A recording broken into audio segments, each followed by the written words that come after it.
warahmatullahi wabarakatuh. Salam kemanusiaan. Perkenalkan, nama saya Yufa Ainun Hidayat dari kelas PGMI 2 dengan NIM 0306232059. Di sini saya akan menjelaskan tentang donor darah. Apa sih fungsi donor darah itu? Jadi fungsi donor darah itu adalah mengangkut oksigen dari paru-paru ke sel-sel tubuh. Yang pertama, mengangkut karbon dioksida dari sel-sel tubuh ke paru-paru untuk selanjutnya dikeluarkan. Dan yang kedua, mengganti sel-sel yang rusak. Selanjutnya, kegiatan donor darah.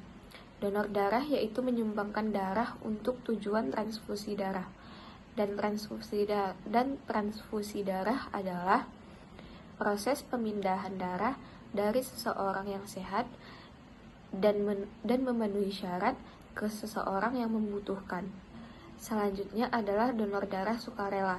Donor darah ini terbagi menjadi dua, yaitu donor darah sukarela atau DDS, yang dimana seseorang yang menyumbangkan darahnya secara sukarela tanpa mengetahui untuk siapa darah tersebut.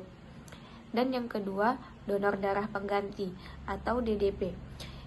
Di donor darah pengganti ini adalah seseorang yang diminta untuk menyumbangkan darahnya kepada seseorang dan dia tahu kepada siapa darah tersebut akan diberikan. Selanjutnya ada pun syarat donor darah, yaitu yang pertama, laki-laki atau perempuan yang berusia minimal 18 tahun dan maksimal 60 tahun.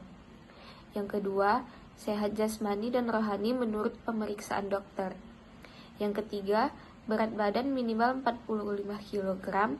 Yang keempat, kadar hemoglobin minimal 12,5 G atau DL.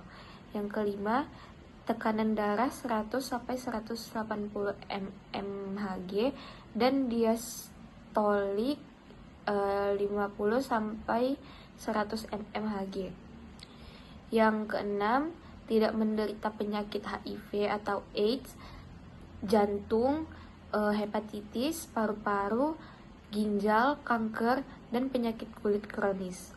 Adapun tata cara menjadi seorang pendonor darah adalah yang pertama, calon pendonor datang ke UTD atau unit transfusi darah PMI atau di tempat event donor darah. Yang kedua, calon donor mengisi formulir donor darah yang berisi identitas dan riwayat kesehatan. Yang ketiga, petugas riwayat memeriksa kesehatan calon donor sesuai syarat yang telah ditentukan. Yang keempat, asisten transfusi darah atau ATD yang terampil dan berpengalaman akan mengambil darah calon donor sehingga pengambilan darah dapat berlangsung dengan cepat. Biasanya kurang lebih sampai 10 menit. Yang kelima, calon donor mendapatkan kartu tanda anggota donor darah. Selanjutnya adalah manfaat donor darah.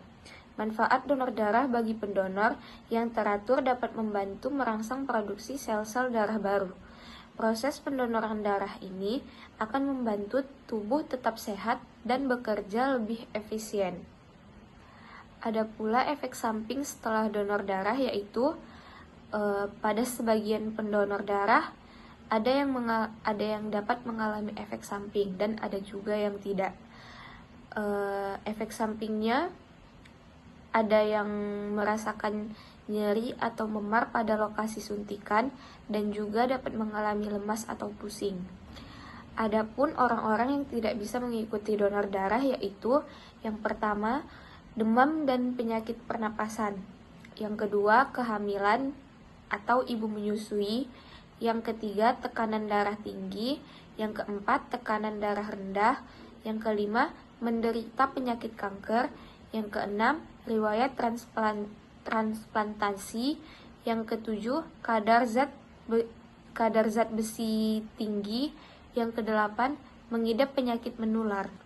Sekian materi yang dapat saya sampaikan. Lebih dan kurangnya saya mohon maaf. Wabillahi taufiq wal hidayah. Wassalamualaikum warahmatullahi wabarakatuh.